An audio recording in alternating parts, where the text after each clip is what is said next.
Storms is back for the next several days. Highs will drop into the 70s through the weekend. And right now, 76 degrees, partly cloudy at KSL News Radio, 102.7 FM, 1160 AM, and KSLNewsRadio.com. This is Utah's all-day companion for news. Inside Sources. Inside Sources. America's voice of reason. Boyd Matheson on Utah's home for elevated conversation. Inside Sources on KSL News Radio.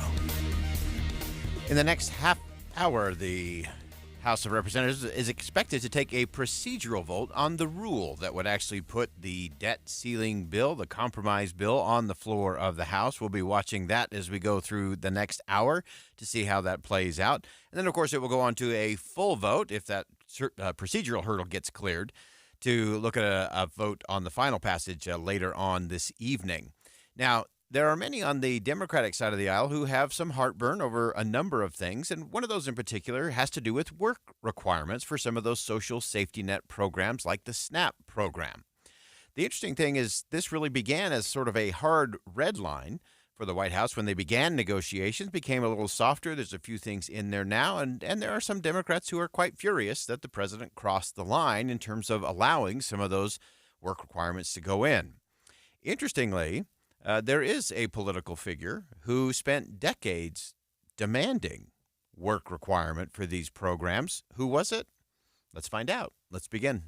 Think you know the news of the day? Think again with Boyd Matheson on KSL News Radio. Well, to answer the question, we're really grateful to have back on the program Angela Rashidi, Senior Fellow at the American Enterprise Institute, Rhodes Scholar in Opportunity and Mobility Studies. That's an important part of this whole thing with work requirements. Angela, welcome back to the show.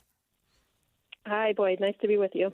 So as we look at this work requirement, you sort of laid out the idea of which president may have been the most firm on that. Give us a walkthrough. Well, so your listeners might be surprised, or maybe not so much, given the lead-in that the supporter of work requirements, who is president, is actually our current president, President Joe Biden. And it dates back to his time in the Senate, really in the 80s and 90s, when reforms to the then cash welfare program were in full swing. Debates over what was appropriate for that program was in full swing.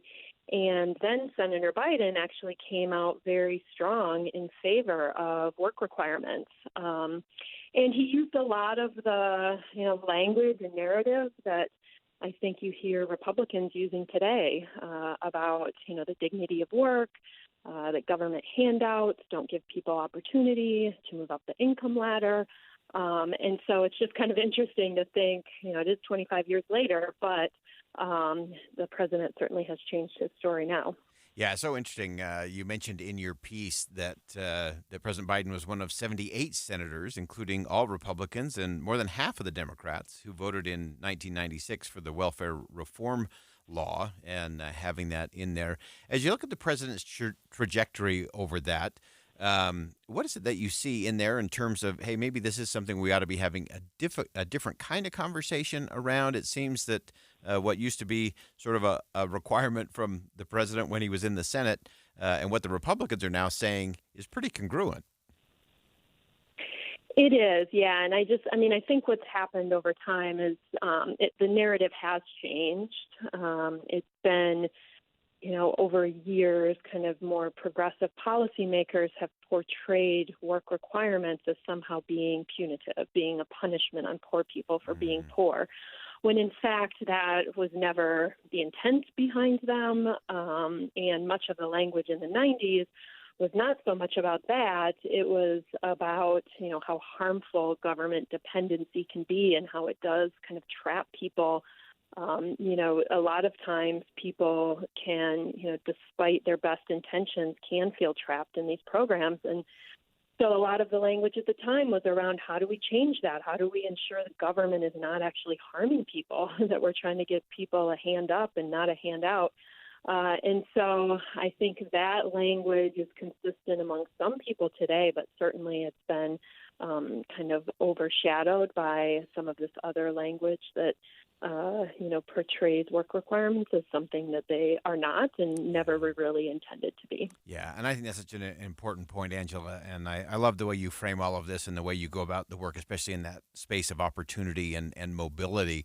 I think that's the important thing for us to remember that, the worst thing a government can do is give you exactly what you need to stay exactly where you are, as you were talking about being trapped in that. Or if we just start treating people like liabilities to be managed, as opposed to human beings with infinite potential to become what they want and have their own version of the American dream. And so we want to transcend the politics. We understand how that plays out. But to me, the more important part of this is both social commentary and then also the principles, the policies around that. And so as you look at it from your study standpoint, what is it that we should really be thinking about if we were really going to have an honest conversation about government programs, recognizing government does have a role to play in all of this at some form or another? What is it that we should be looking at? What kind of conversation should we be having that maybe even President Biden could lead out on? Yeah, that's a really good question. And I think that it does come down to kind of what our philosophy is and what our philosophy around the role of government should be. And I think overwhelmingly, even if you just look at recent polling data, like in general, people believe the government does play a role, as you mentioned, but that it should be a safety net, that there needs to be this reciprocal relationship where people, try to provide for themselves and their families first. And if they fall on rough times, they can turn to the government on a temporary basis. The government should provide that temporary assistance, but also help them to get back on their feet. And I think that's where the president can really lead. And some of his narrative, a quarter century ago was around that. He used the language like, a hand up, not a handout, because he seemingly at the time at least recognized that government, while it plays a role, it does need to be temporary and it needs to be helpful and not holding people back. And so I think that, I kind of wish that the Democrats over time had adapted more of that kind of language instead of just presenting kind of the other side as being, punitive and trying to hurt people and take things away from them, which I think they have been somewhat successful in portraying that picture. But in my view, I don't think that that's really what this debate is about. Yeah. And so as you look at what is actually in the bill, what actually would it do in terms of work requirements if this gets passed tonight? Yeah, well, and that's the interesting thing because it doesn't actually do a whole lot. And so that's what's interesting about just the backlash, from those on the progressive side of the political spectrum, because the debt ceiling, what it does do is there's currently a work requirement in the Supplemental Nutrition Assistance Program, which is SNAP. We call it SNAP, or it's formerly the Food Stamp Program. So that's the big food assistance program. There's currently a work requirement, but it's very narrowly targeted. It covers people 18 to 49 who are able-bodied, meaning not disabled, who don't have children in the household. And we know that that's only about 10% of the adult SNAP population. Mm-hmm. So that goes up to age 49. What the debt bill does is it expands that up to age 55, just for that narrow population. So it will cover an additional maybe 2 to 5% of the SNAP adults population. So very, pretty minor. I wouldn't say meaningless, because I think it's important to recognize that those are also prime age people and work should be a component of SNAP for them. Yeah. But still, it's very narrowly focused and doesn't cover a whole lot of the SNAP population. Yeah. So that's kind of the one big change. The debt bill also includes some changes on TANF, which is the cash welfare system that still exists. Again, it's a pretty small it's a program that targets a pretty small population, and they're somewhat tightening up the work requirements that have been eroded pretty extensively, to be honest, over the last decade plus. They're just kind of tightening that up a little bit and holding states accountable for actually engaging TANF participants in either work or work training. So in the end, again, pretty minor tweaks to the work component, although I don't want to diminish them because I do think they're important. But the reach of them is fairly limited, and which is why it's interesting that it's gotten so much headline. So it's been in the headlines so much because it really is a fairly minor change. Yeah, super small, but hopefully it's the beginning of a different kind of conversation around this. As you said, Angela, it really is one of those that has been so distorted by the politics of it all that we're missing the real conversation about the principle and the policy, which is what we have to get back to. And Angela, I want to have you back on the show to dig into some of those things from your research that really show us what that upward mobility path looks like, how work requirements play into that. And but we appreciate your perspective on this today. As you said, it's way overblown. It's a very small piece, a very small baby step of baby steps in this particular bill, but there's been a whole lot of brushback just from the politics of it. But always appreciate your perspective, Angela Rashidi, Senior Fellow at the American Enterprise Institute and the Rose Scholar in Opportunity and Mobility. Angela, thanks for joining us. Thanks for having me. All right. Great perspective there. Again, all of the blowback on this work requirement is so small, not insignificant, important for sure, but the Senator Joe Biden, who was always adamant about having a work requirement so that you could get people on an upward path. And again, able-bodied, no dependents. This is a very small, 10% or less of those receiving these kinds of assistance from the government. And so we got to rethink that. The headline, if you look at it, you'd think this work requirement was something that was impacting the vast majority of recipients and the vast majority of Americans. It just isn't. That's all politics, which is why we have to get beyond the headlines and get down to the actual policies and the actual principles underlying it. We'll be right back.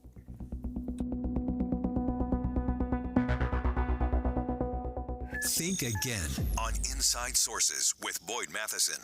It's a shakeup of the Utah delegation to Washington. Congressman Chris Stewart deciding to step down. The governor has to announce a special election schedule. The seat will soon be vacant. This all sets the stage for a special election and new member of Congress. We're updating the story as it happens on KSL News Radio.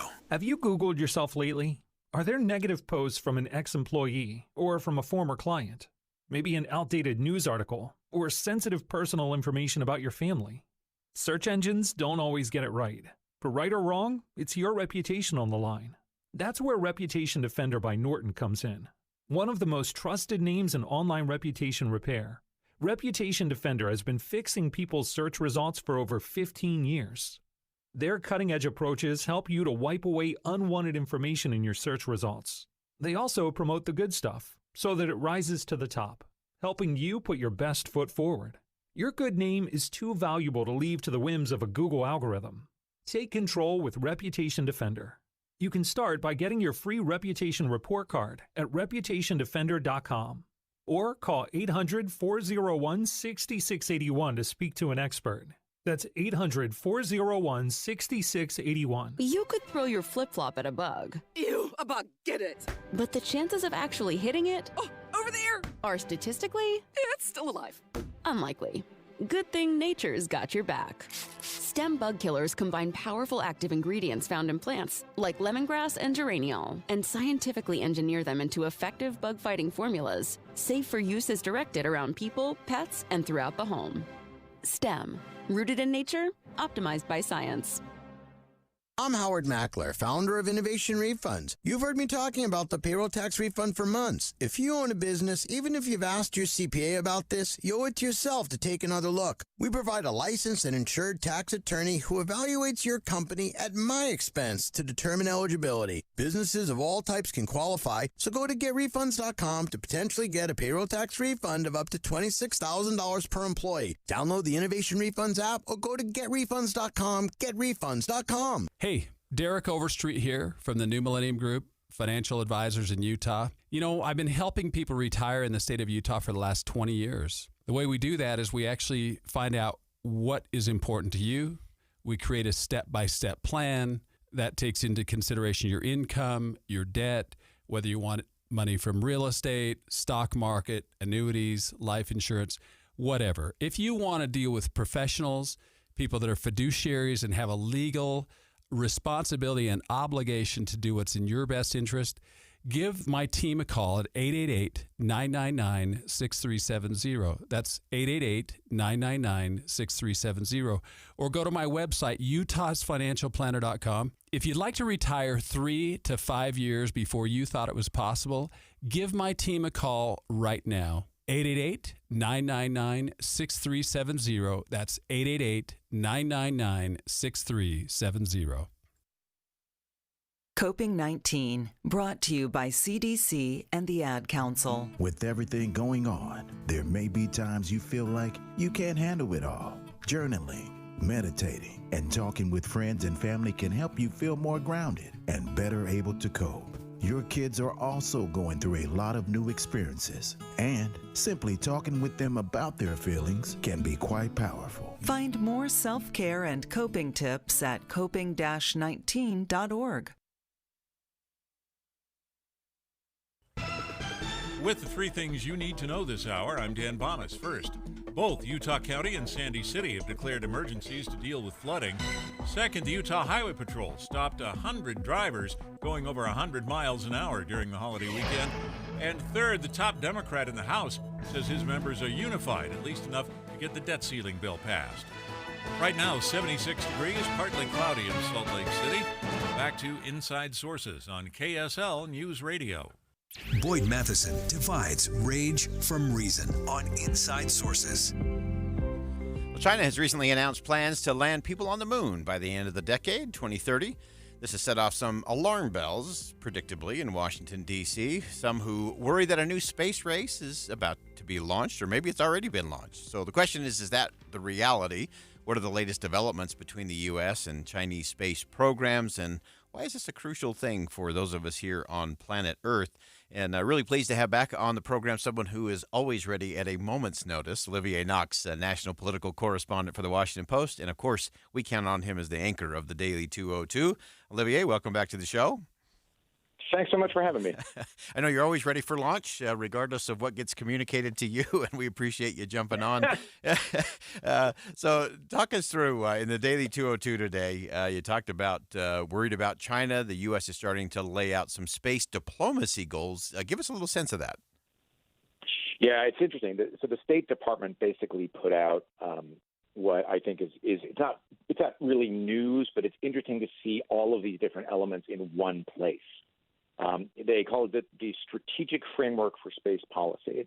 It's an effort to sort of define America's interests when it comes to space policy, describe some of the means through which those interests will be advanced, and it serves as the latest warning from the federal government about the extremely hot rivalry between the United States and China.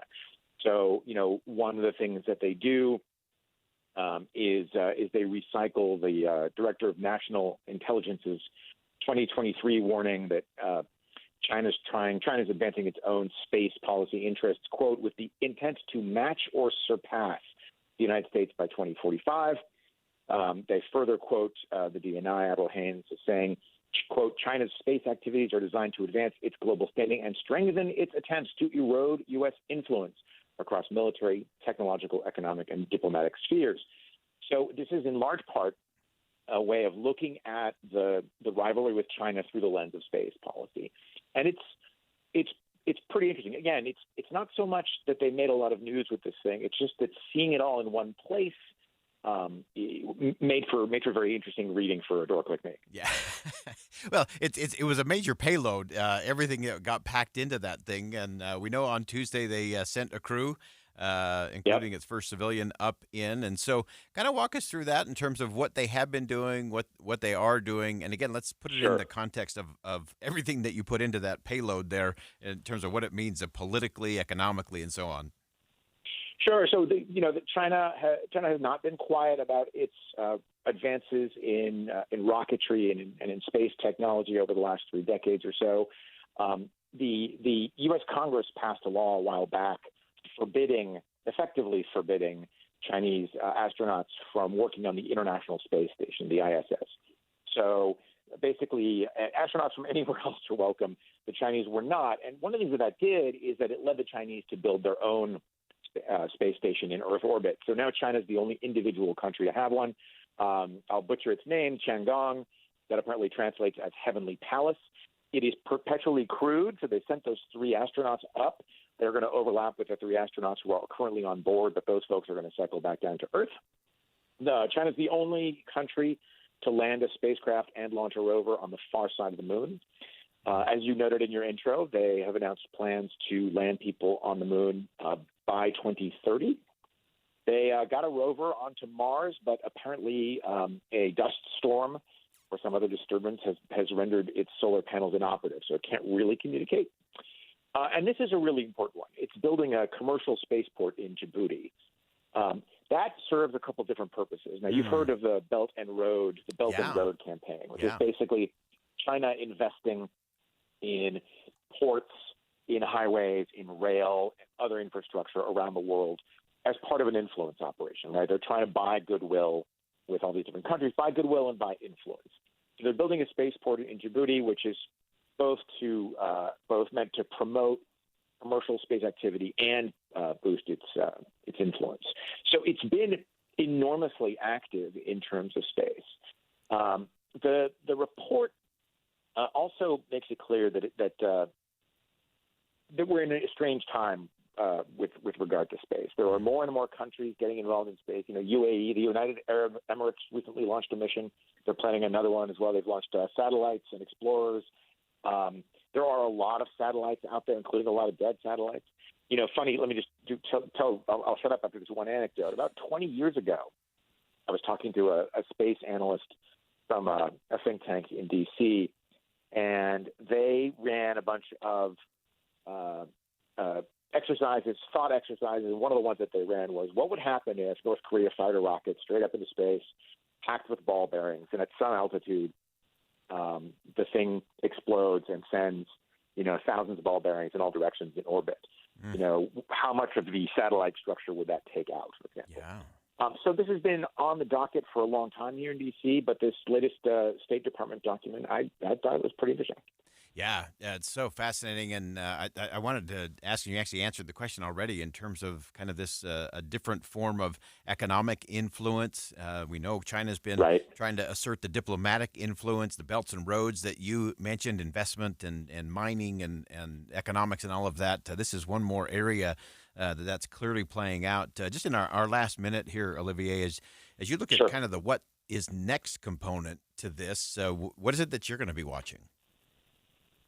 On space policy, well, I do want to see whether China makes progress on that moon mission, the manned moon mission. I mean, because there's a push in the United States to get back to the moon as well. What I'm looking for is any sign of global cooperation on I guess rules of the road is the wrong words in foreign space, but there are debates ongoing now about what are some things we can agree on. The Space Force commander recently said that we're ready to fight in space. Well, I think everyone's hoping that does not happen. But so there are questions about, could you reach some kind of an agreement where, different manned missions to the moon can coexist? Like, this is our space, this is your space. We're not going to intrude on your research area, you don't intrude on ours. Is there going to be some kind of awkward coexistence? It's bound to be awkward because the United States and China are absolutely rivals for global influence and power. But is there going to be some kind of awkward coexistence, or are we really heading for,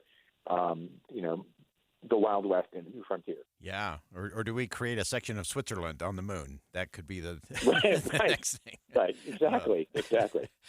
Great insight as always, Olivier Knox, national political correspondent for the Washington Post, anchor of the Daily 202 that we always rely on. And Olivier, we appreciate you jumping on today. As always, great perspective. This one's going to be a really fascinating one. It is the new frontier, the next frontier, going back to the moon. Final frontier. Yeah, and the final final frontier, famously. There we go.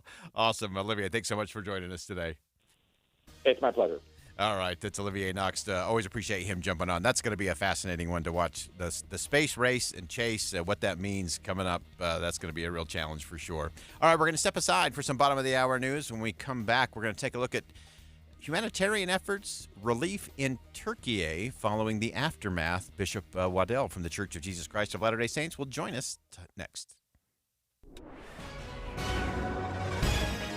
It's 1:30 at KSL News Radio. I'm Dan Bomas. KSL's top story this hour. Representative Chris Stewart is resigning from Congress. He made that official announcement this morning. KSL News Radio's Amy Kobabe has details. We knew yesterday this announcement was coming. Stewart says in a statement that he's proud he's been an effective leader for his beloved home state. He also says his wife's health has made it necessary to retire. This is not the first time a congressman in Utah has made an announcement like this. Remember, we went through a similar process with Jason Chaffetz a few years ago. We're now waiting for the details on exactly when Stewart will officially step down. Then Utah's governor has 7 days to call for a special election to replace him. Our top national story this hour from ABC News. More American weapons are on their way to Ukraine. Patriot missiles, Avenger defense systems, and other artillery rounds. National Security Council spokesperson John Kirby shared details of the latest package this afternoon at the White House. We will use that package that we're announcing today to provide Ukraine with additional munitions for Patriot air defense systems, which Ukraine has been deploying quite effectively, as well as more Avenger air defense systems, Stinger anti-aircraft systems, and ammunition, of course, for the HIMARS, artillery, and anti-armor systems. The United States has reminded Ukraine that the weapons it provides may not be used for attacks across the border into Russia. Your money at this moment, the Dow Jones average, looking like another down day, 127 points right now. The NASDAQ down about 62 points. And we could see another thunderstorm this afternoon. Things are clouding up. That's next. KSL News Time, 1:32. We have enough people running around Broadcast House at 4 in the morning to field a football team. Producers, reporters, the traffic team, and us. This is Tim and Amanda. Join us each morning from 5 to 9 on KSL News Radio. As you near retirement, there's a lot you need to know about how your money will be taxed. How will it be taxed today? How might it be taxed when you're retired? Utah's retirement specialists, Capital Wealth Advisors, have a complimentary report called Tax Strategies for Retirement. See the updated tax brackets and current itemized deductions, as well as strategies to potentially lower your tax bill in the future, and much more. Call 801-210-5500 or go to retireutah.com to receive this complimentary report. That's 801-210-5500 or go to retireutah.com. Take charge of your taxes today to help you keep more of the money you've earned. Get tax strategies for retirement from Capital Wealth Advisors by calling 801-210-5500 or visiting retireutah.com. Firm offers insurance services but may not give tax advice. Advisory services offered through Capital Wealth Advisors, LLC, a state of Utah registered investment advisor. Register for breaking news updates by texting the word news to the Cypress Credit Union KSL text line at 57500. Here's what happens when you get brand new custom vinyl windows from Advanced Window Products. All of a sudden, your house has more curb appeal. Your home is more secure. Your heating and air conditioning bills tumble, and you have a local company in business 37 years standing behind their work for life. But that's not all. Since they build your custom windows at their facility in Salt Lake, there's no middleman markup. So you can save money on the highest quality windows on the market. Argon-filled double pane glass, insulation within the vinyl framing, top of the line, built to spec. They will create magnificent bow windows, doggy doors cut into the glass. Any color, it's all custom, all installed by their team, and every window is guaranteed for life. Rocky Mountain and Dominion offer rebates. Advanced Windows offers 60-month 0% financing, and right now, save $2,000 on 10 windows or more. So save now, pay later. Call Advanced Window Products, 801-850-9100. That's 801-850-9100, or visit advancedwindowsusa.com. Traffic and weather together, brought to you by Granite Credit Union, helping members since 1935. Other than some construction slowdowns along Redwood Road near 4100 South, things are looking good right now on the freeways all the way from Ogden down to Utah County. Fat Cats in Bluffdale is now open. Bring the family and enjoy movies, bowling, food, arcades, and more. Fat Cats is the best place for family fun. Fat Cats Bluffdale, 13901 South Redwood Road. Our KSL weather, that pattern of sunny mornings with afternoon thunderstorms is back for the next several days. Highs drop into the 70s through the weekend. Right now it's 80 degrees, partly cloudy at KSL News Radio, 102.7 FM, 1160 AM, and KSLNewsRadio.com. This is Utah's all-day companion for news. Inside Sources. Inside Sources. America's voice of reason.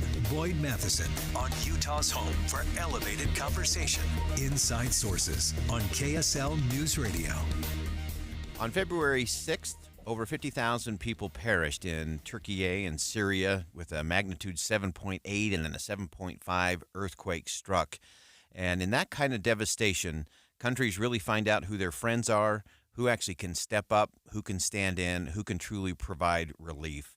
One of those organizations that has been playing a significant role in the Turkey area and even into Syria is the Church of Jesus Christ of Latter-day Saints. And we're very pleased to have joining us on the program today Bishop W. Christopher Waddell, first counselor in the presiding bishopric of the Church of Jesus Christ. And Bishop Waddell, thank you for joining us. And I know you actually had the opportunity recently to actually spend a couple of days in Turkey. And give us a little sense of what you saw on the ground. Oh, absolutely. And Boyd, thank you for having me on to be able to share some of this. I was able to arrive in Turkey. We arrived on the 9th of June in Istanbul, and on the morning of the 10th of June, we flew into an area, a city called Antakya, if I'm pronouncing that right, in Turkey. And it's in a region called the Hatay region. And it was just one city of many that were impacted. But the closest thing I could describe it to, Boyd, would be pictures that I've seen. Obviously, I wasn't there, but pictures I've seen of cities like Dresden, Germany, that were bombed in World War II. You know, we've seen those pictures and of just the total devastation. And that's the closest I can describe it to. By the time we got there, much of the areas had been cleaned up. Buildings that had collapsed entirely had been cleared out. And so you would see these large lots where buildings had been. And what wasn't down completely will have to be taken down, because all the buildings that were still standing looked like they were a few hundred years old and in disrepair and falling apart, and they had been buildings that had been used just a few months before, the day before the earthquake, where people lived and people worked, and all of those buildings ultimately are going to have to be razed. Wow. Because they cannot be repaired. Wow. And when you look at that kind of displacement of so many people at once. We know this is an area that's had a lot of refugees coming across from Syria anyway. As you saw that, give me some sense of the emotion of that. Some of those folks not only lost homes there, some of them were on their second or third temporary home. And now to have to begin to rebuild again. Give us a sense of your view of the people, what they're going through, how are they moving things forward? You mentioned the Syrians in particular, and we had an opportunity to visit for lack of a better term, a tent city. And just let me back up a little bit on this, Boyd. The people that are displaced, and again, because of the destruction, virtually no one has a home to live in. And so there are people living in containers that are about 7 feet by 23 feet, and they can house up to 7 people. And there are container cities, and we visited one where there are probably 3,000 to 3,500 people, and these would be Turkish citizens for the most part. Mm-hmm. They have little inside these containers. They have small. They have a washer and dryer. They have a little kitchenette. They have places, obviously, for them to sleep, and that's primarily the Turkish citizens. The Syrians are, for the most part, in tent cities. Because there are not enough containers for everyone. They're looking for a few 100,000 containers. And so everyone, for the most part, is either in a tent or in containers. But these Syrians that you mentioned, these are people that fled Syria because of the civil war that was going on there. And they moved to Turkey and other places. But those that came to Turkey started in tent cities in Turkey before they were able to get their feet on the ground and get established and get into homes, apartment buildings. And not long after that, the earthquake hit, and now they're back in tents again. Oh. And so we visited one with about 2,000 inhabitants, maybe about 750 to 800 tents. And they do provide them with food, with water, fresh water, because all the infrastructure has been destroyed for the most part. And so there's very little drinking water available. And so you have huge trucks bringing in loads of bottles of drinking water for them. They have areas for mental health, tents established where people can talk to them that are suffering from trauma through all of this.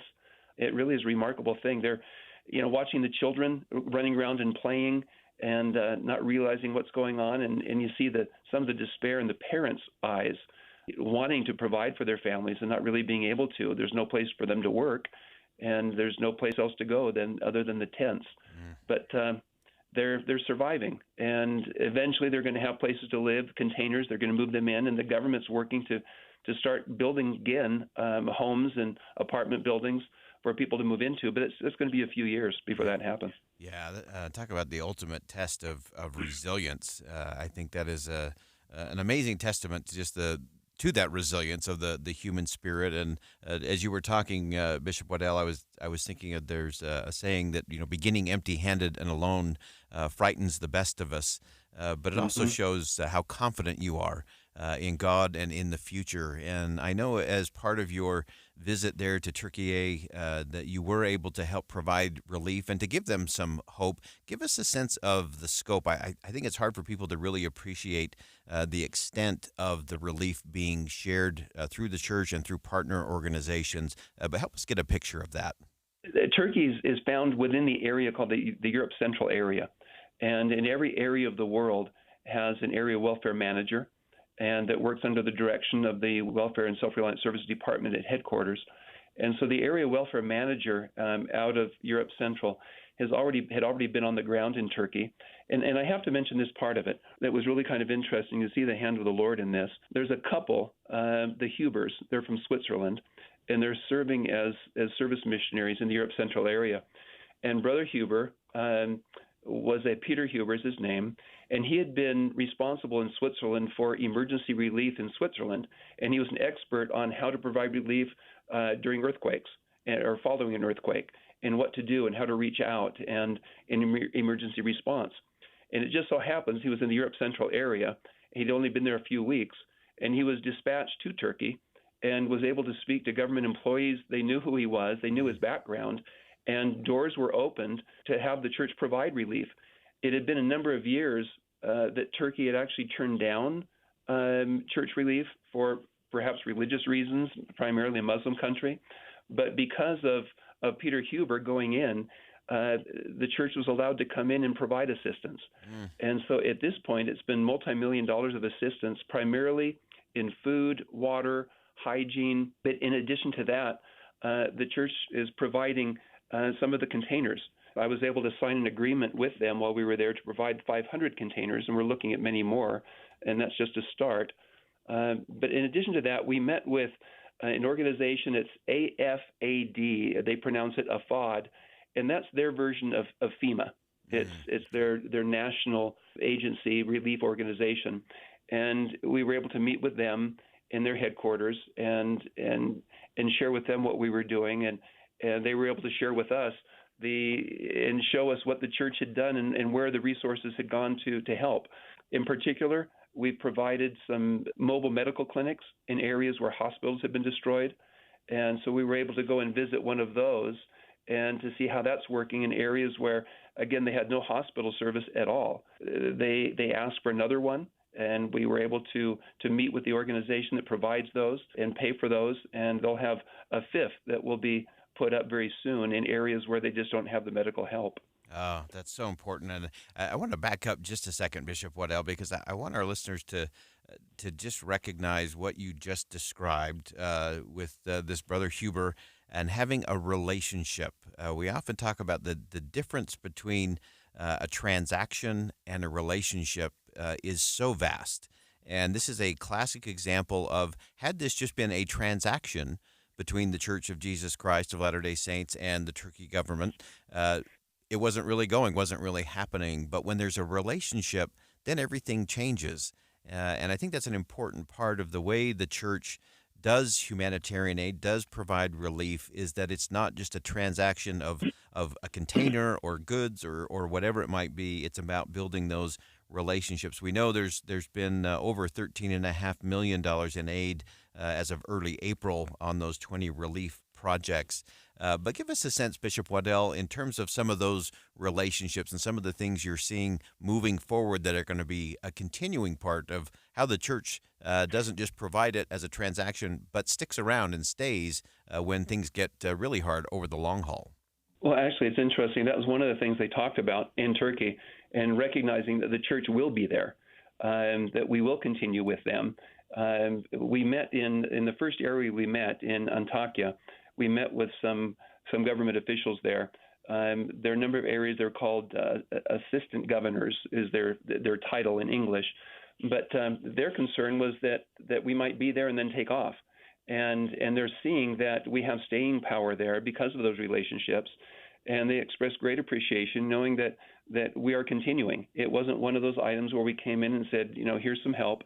The fact that we continued to be there months after, and we continue to work with them on other items going forward, looking at additional containers, looking at even the tents, looking at additional medical facilities. There's even one aspect of this, and I think this is part of the relationship that they shared I thought was really sweet. When we asked what else can we do, they mentioned that on June 28th, for whatever reason, that date has special meaning in Turkey, but that's a day in Turkey where all children receive a new set of clothing, and they put new clothing on all over the country. And they said that this year the children will be sad because they won't have that. And so they turned to us to see, is there anything you can do about that? And so because of our humanitarian efforts and what we have in Salt Lake at the Humanitarian Center, working with members in Europe and gathering these, we're looking at ways that we can provide clothing, probably not for every child in Turkey, but for thousands of children who wouldn't otherwise have that opportunity.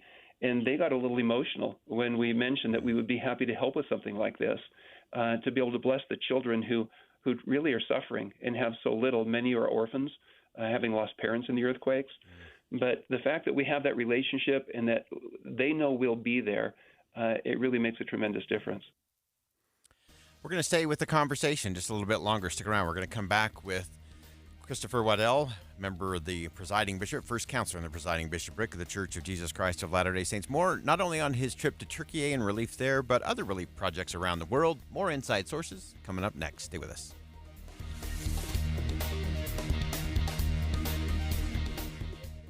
Avoid wet heads. Cloudburst dropping a ton of rain. And the bad hair day. Gusty wind and hail. Get ready for whatever is headed for your head. What has happened to your hair? Before you head out, make us a part of your morning routine. Traffic and weather together every 10 minutes on the 9s on KSL News Radio. Well, summer's here, and of course, a lot of activities come along with it. But if you're feeling tired, if you're feeling sluggish, if you're not feeling good about yourself, you may just find yourself missing summer sitting on the couch. It's time to shift the game. SOTA Weight Loss, SOTA, stands for state-of-the-art weight loss because it is state-of-the-art, is your path to actually be able to get out and enjoy your summer. The pounds and inches fall away because it's based on science. You have your own nutritionist and coach to help you along the way. And I'm not the only one who's had great success. I lost 37 pounds, got me off the couch, got me back engaged in all kinds of activities, and you can do the same. It's really simple. You've heard me say it before. When it comes to your SOTA weight loss journey, there's no time to lose. There's only time to win. So start winning. Summer's just right here, and it's a great chance for you to get in the game, get control of your health and wellness, and project a better future. Check it out at sotaweightloss.com, SOTAweightloss.com.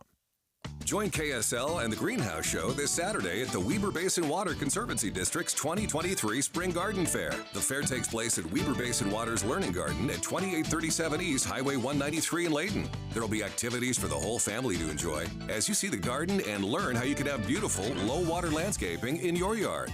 There's information about all types of plants, drip irrigation, and other water-related education. Weber Basin Water this Saturday from 8 to 2. Free hot dogs, chips, cotton candy, and drinks for the whole family.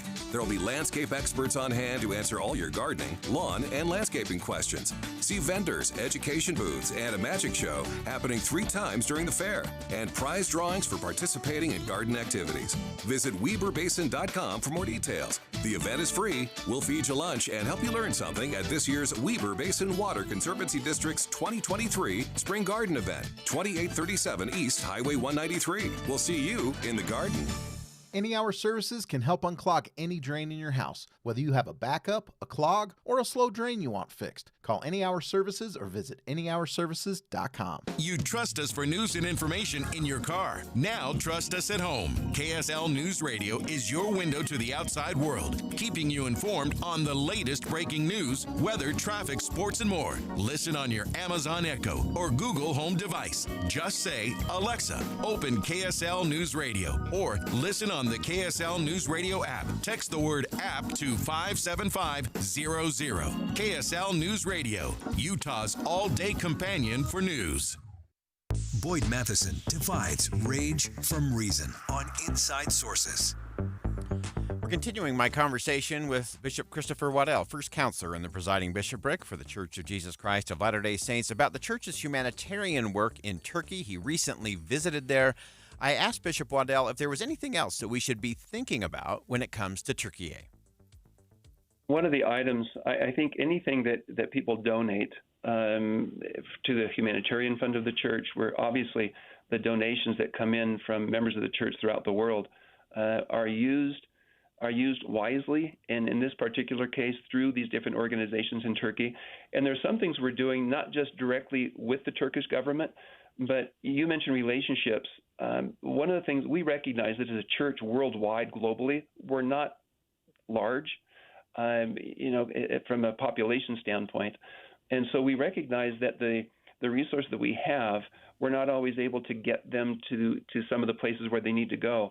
And so we have relationships with organizations such as World Food Program, as an example, where we've made donations, and they're on the ground, and they can get to places where we really can't get because we just don't have the infrastructure. And so we're able to work with them. And the Red Cross, we just had a meeting yesterday with Gail McGovern, who's the CEO of Red Cross, who was expressing appreciation for what the church does. And so it's these relationships that we have with larger NGOs that we're able to vet, and we know they're good, and they can get to places, and they can do things that we just can't do. And so we work with them on very specific kind of issues, such as what's happening in Turkey right now. And so for those who are listening, the people there are, just because the earthquake is over, it doesn't mean the people aren't suffering, and they still are facing tremendous challenges. And you even mentioned, they talked about 50,000 deaths. They actually believe that the death toll could be well over 1 million. They just don't have a way to count everyone because of the incredible destruction that took place. Wow. And so there are many people who aren't in homes, who are in tents, who are in containers, and they're hanging on, and they're surviving because of the donations and the support that others can make, including those from the church. So important, and we often talk about doing something that makes a difference. That never underestimate any help that can be offered, or aid rendered, or something donated, or contribution, how that can be magnified and really leveraged. And Bishop Waddell, I want to expand just a little bit the conversation as part of a worldwide church, looking at so many different areas around the world that need relief. Give us a sense of some of the relationships that you have built and some of the impact the church has been able to have for areas all around the world. Mm-hmm. I mentioned the World Food Program, and that's a tremendous agency. It's a UN agency that is all over. Their goal is to put themselves out of business. In other words, that there wouldn't be anyone that is lacking food, that goes hungry. And so we have a very close working relationship with them when there are issues around the world. We also work, as I mentioned, with the Red Cross, but there are other organizations. Water for People is another organization that looks to provide clean drinking water in areas around the world, in sub-Saharan Africa and in other organizations. We work with medical organizations as well, organizations called MedGlobal and others, where they go to areas. I remember I visited a site in the Caribbean where it was the International Medical Group, International Medical Corporation, IMC, and they were in the Bahamas after they had some tremendous earthquakes there, or not earthquakes, but typhoons and hurricanes, and where things had been wiped out, and they were looking for medication and medicinal supplies, and we were there to help provide that for them. And so whatever the needs are, we have the opportunity to assist. And one other thing that's happening, I mentioned the Europe Central area. The church is divided into 14 international areas around the world, and each area has an area presidency. And a lot of the work that's being done from a humanitarian standpoint is being directed locally in those areas. The area presidencies and each area welfare manager is able to look to provide support and assistance in the various areas around the world, whether it's Europe or Asia or Africa or Latin America, to provide that assistance. One other thought, if I may mention, the Relief Society General Presidency of the Church has been given responsibility by the First Presidency to do what they can to alleviate malnutrition amongst member children around the world and those who are not members of the church. But they're starting in places like the Philippines, where the children aren't hungry, but they're malnourished in many cases, where their stomachs are full of rice, but they're not getting the nutrition they need. And so we're working with organizations to teach and train and help parents to know how to provide the appropriate nutrition for their children, not just to fill their stomachs. And so those are the kind of things that are taking place around the world that aren't really publicized anywhere, but are happening everywhere.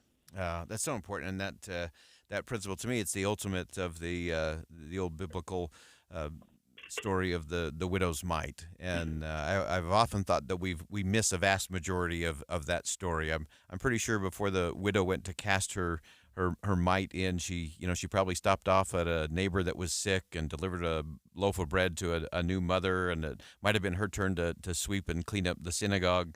And her donation was sort of the last thing. It was an extension of who she was. But she was also really wise because she could have just given her mite to someone in need, and that would have been a transaction. But she recognized that combining it, bringing it together, would expand it and multiply it and extend the reach to many others. And I think the widow was very wise in not looking for a transaction, which might have made her feel good for a moment, but to be part of a greater story. And I think that's what the presiding bishopric, what we've seen through the Relief Society as well. I think those are all crucial components that have a global reach that I think many don't see, because it's not in front of cameras and spotlights, but it's the hard work and heavy lifting of serving your fellow man and helping a neighbor in need. Boyd, you mentioned the widow's mite. Just a quick thought about that. We recognize that the donations that come to the church from church members around the world are sacred. And there are large donations, there are small donations. There is the widow's mite, and that's real, that takes place. And so we have a responsibility to make sure that as we use those resources from a humanitarian standpoint, that we're not just writing a check to anyone who says we need help, but that we work with organizations that we have vetted very carefully, that can get resources to places that we just don't have the infrastructure to get it to. And we then follow up with them, whether it happens to be, immunizations for malaria. That's one that's coming up through the UN, through UNICEF. They've had some situations where they've asked, or whether it is getting food to where it needs to get through the World Food Program, or organizations such as ADRA, which is the Seventh-day Adventist Relief Organization, or Catholic Relief Services. There are wonderful organizations that we can trust, that we've worked with. And we know that these resources, the widow's mite that we care for here and we have a responsibility for, actually gets to where it needs to be and is not wasted. It would be, again, very easily just to write checks everywhere. But we want to make sure that the resources get to where they need to get and bless the lives they are meant to bless. Bishop Christopher Waddell, we appreciate you so much taking time with us today as first counselor in the presiding bishop of the Church of Jesus Christ of Latter-day Saints, and your important work in doing what we challenge people to do every day, do something that makes a difference. This is a great example from Turkey and all around the world. Thank you so much for joining us. Oh, boy, thank you for having us on and for all the work you're doing. We appreciate it very much. And that's Bishop Christopher Waddell, first counselor in the presiding bishopric of the Church of Jesus Christ of Latter-day Saints. The devastation in Turkey, of course, has been great. Over $13.5 million already spent by the church in that area.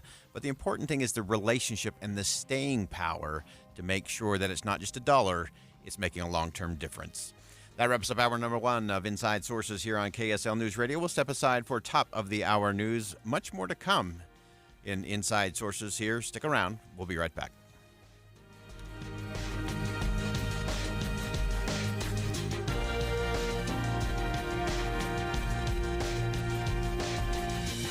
KSL FM Midvale, KSL Salt Lake City. Listen on the KSL News Radio app and in your car at 102.7 FM. KSL News Radio, your all-day companion for news. It's 2 o'clock at KSL News Radio. I'm Dan Bonas. KSL's top story this hour. Utah County officials have declared a state of emergency today because of flooding damage in Utah County. Officials say cities in the county have had more than $10 million in flood-related damage, and the county only has $2 million budgeted for flood expenses this year. U.S. Representative Chris Stewart is resigning his seat in the House. Stewart sent a statement to media this morning saying it's been one of the great honors of my life to represent Utah's 2nd District. He says his wife's health concerns have made his retirement necessary. Stewart's been elected to 6 terms in the House in a district that runs from Bountiful to St. George. Utah law prescribes a special election for his replacement. Governor Cox will need to announce that date for the election within 7 days of his resignation taking effect. Our top national story this hour from ABC News. Might not be an episode of the X-Files, but scientists at NASA are discussing how to assess reports over the years of unidentified flying objects.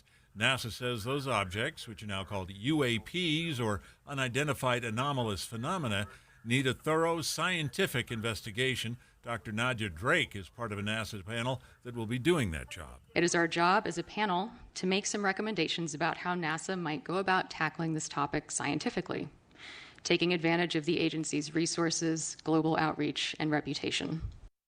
And your money at this moment, the Dow Jones average down 131 points on the day so far. The NASDAQ down 82 points near the close of trading today. And our KSL weather, another thunderstorm in the offing. That's next. KSL News Time 2:01. Start your days with knowledgeable, friendly voices telling you about the latest news and weather out there. Hi, this is Tim Hughes and Amanda Dixon. In the business of waking you up each morning from 5 to 9. On KSL News Radio.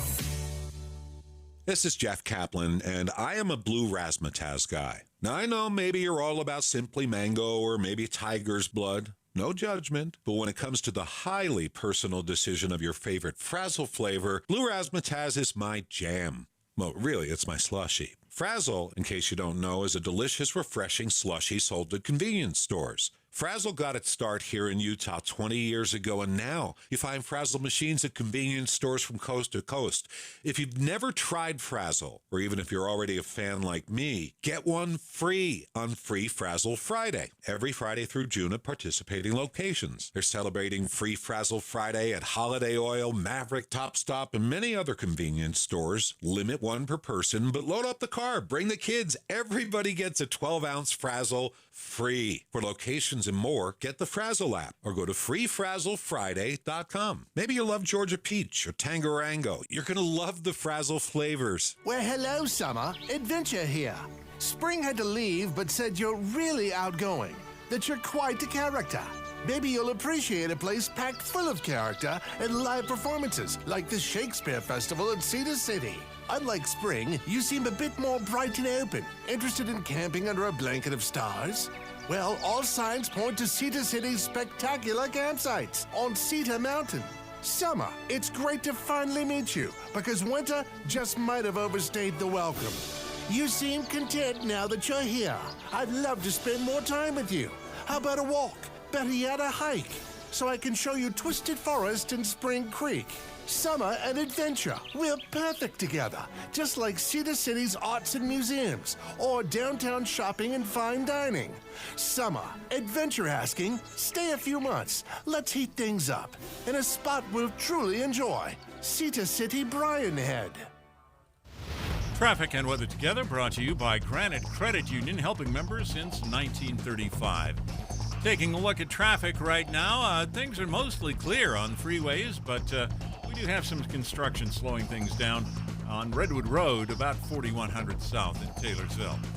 This is the Place Heritage Park, your place for family fun and summer adventure. Pony rides, farm animals, crafts, trains, historical treasures, boutique shops, Brigham's Donuts, and more.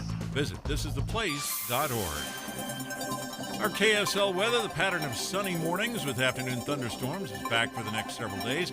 Highs will drop into the 70s through the weekend. And right now, 78 degrees, partly cloudy at KSL News Radio, 102.7 FM, 1160 AM, and KSLNewsRadio.com. This is Utah's all-day companion for news. Inside Sources. Inside Sources. America's voice of reason. Boyd Matheson on Utah's home for elevated conversation.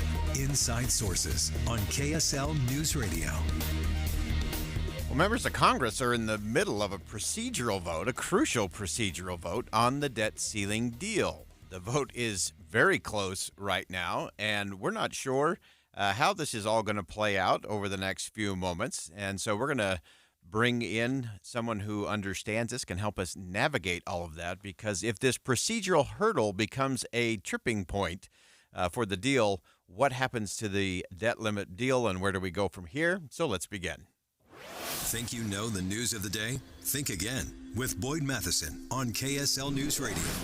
All right, this is live radio at its best. James Wallner is joining us on the line. We always appreciate James' perspective on all of this. A flurry of activity going on. And James, I'm going to give you the update since I know you have other duties that you're in the middle of as well. Currently, we have 160 Republican yay votes on this rule that would advance the bill. We have 168 no votes, all Democrats, and about 106 votes still outstanding.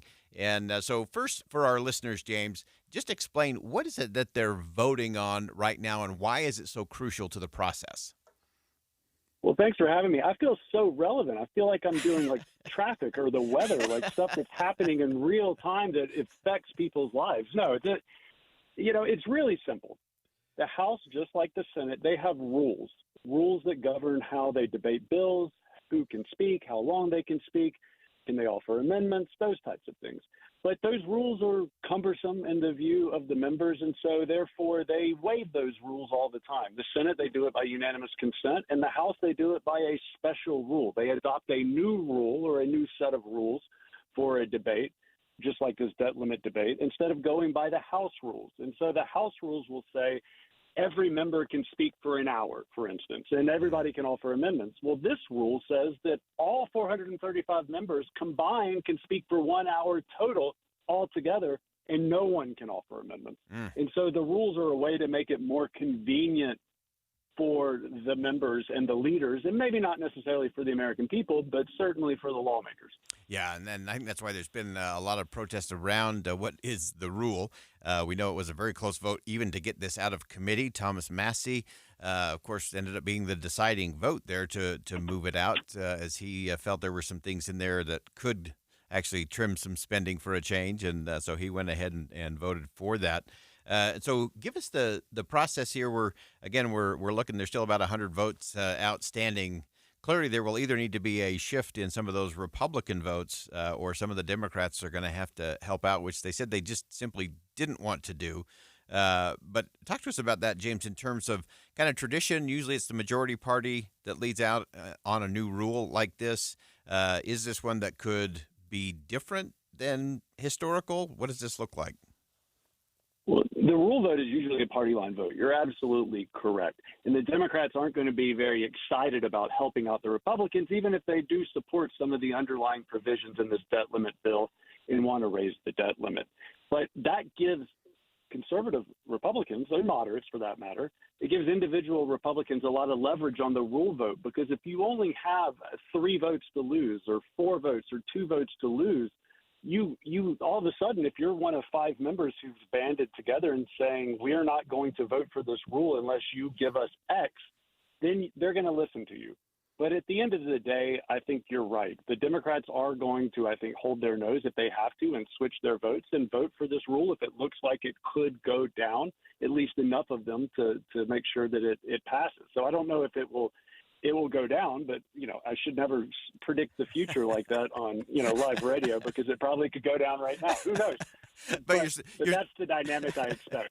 Yeah, but you're so relevant, James. We're going to get you your own sounder, a special, breaking news sounder for James Wallner appearance on the show. So let's walk through this scenario. If they don't hold their nose, because currently you have 25 Republicans voting no on this rule, if this were to go down, then what? Well, then the Democrats, others could propose a rule of their own, or they could just proceed under the House rules. Of course, what would happen is that the Speaker, Kevin McCarthy, would recess the House such subject to the call of the chair, and they would have a lot of, flurried, frenzied negotiations behind closed doors, forgetting that they have rules on the books that have been on the books for the past 5 months, that we've been living under this extraordinary measures debt limit sort of Damocles moment, right? I mean, we have a process, and that process has worked for the American Republic going back in various ways and to different, levels of detail, and it hasn't always been great, but it works. The rules work. The institution works, and it's worked since 1789. Yeah, and that's an important thing to keep in mind is that this has worked for a long time, and sometimes it's messy, sometimes it's a little painful to watch, and but it does continue to work, and that is the magnificence and the miracle, I think, of the constitutional republic. I know that a lot of the Democrats, again, don't want to cast a vote on this one. Some of them are going to be willing to do it on the final bill. Clearly, this is a high priority for President Biden. He's declaring some victories in this. The Republicans are declaring some victories in this. So what does that look like? Is the president going to start to assert some pressure on Minority Leader Hakeem Jeffries to say, hey, let's not make this rules process get even muddier and messier. We need some of your votes now to make sure we get this thing to the floor? Well, this is a good piece of advice for any of your listeners who will find themselves one day sitting in one of those seats in Congress behind a Senate desk or behind on a House bench, right? And that is, if you vote no and you don't want to vote for the bill or the rule or whatever it is you voted against, you should vote no, and you should run as fast as you possibly can away from the House floor and away from the Senate floor, because what will happen is, just like with the Medicare Part D vote, which was held open for hours, just like with, we've seen this time and time again in the House and the Senate, but the entire world will come down on you, and you will see like a scrum of people around someone, and that person will be sitting there. And yes, there's a lot of leverage in that moment, but I think we can all remember back to high school or to any social setting where all of our peers were surrounding us and urging and yelling at us and being nice or mean or whatever, and asking us to do something. And in that moment, regardless of how strong your convictions are, it is extraordinarily difficult to hold out. It takes a special kind of individual to hold out in that moment. And so what I would advise lawmakers, if they are voting the way that their constituents want them to vote, the way that their conscience dictates that they vote, I would advise them to vote no and not put themselves in that situation. However, there is also a lot of leverage in that situation. You can get a lot of stuff in those moments that you can't otherwise get in other moments. But in order to get it, you have to ultimately vote yes. Yeah, that's right, and that's going to be the fascinating thing to watch here in the next few moments. So currently, it is straight party line in terms of the Democrats. None of them have chosen to support this rule on the debt limit and federal spending bill. We are currently about 60 votes yet to be cast. So this is where I think it will get really interesting as we come down the home stretch and see how that plays out. And so just describe for us a little bit, James, because you've been in the room where it happens in these kinds of things, and whether it's on the floor, kind of being encircled by your colleagues, or if it's in one of those notorious rooms behind closed doors. What are the conversations likely to be like in this setting today? Well, they're probably a lot more disappointing and underwhelming than we would otherwise think. People saying a lot of things like, we heard this, the previews of these conversations were happening on the floor prior to the vote in these remarks that the members were giving. If we don't do this, then China's going to become the world's reserve currency. Well, maybe, maybe not. Maybe if we keep going along the path that we are, China will become the world's reserve currency anyway, right? Like, there's lots of different stuff that they're going to be arguing to get members to vote yes. But ultimately, just a little dose of common sense can really help and assist members in sifting through all of that stuff. The problem is when you're in that pressure cooker, when you're in that crucible of conflict, it becomes extraordinarily difficult for people to kind of separate fact from fiction in that way. So important. James Waldner, pulling over to the side of the road to help us make sure we can navigate all of this. Again, it is still no Democrats are in support of this. The Republicans still appear to have to get it across the line. 26 no votes coming out of the Republicans. The shot clock is expired, but as we know in the House, they'll keep that open until the numbers add up the way they want. James, thanks so much for joining us today, and we'll have a special sounder for you when you come on next time. Well, thanks for having me. This must be what being a sports commentator feels like. There's something happening, and we're like, come on, this is great. Great stuff as always. James Wallner, one of the great friends of the show, and always has the right perspective. What's going on behind the scenes? We're going to keep watching that as we roll through hour number 2 of Inside Sources here on KSL News Radio. We'll be right back.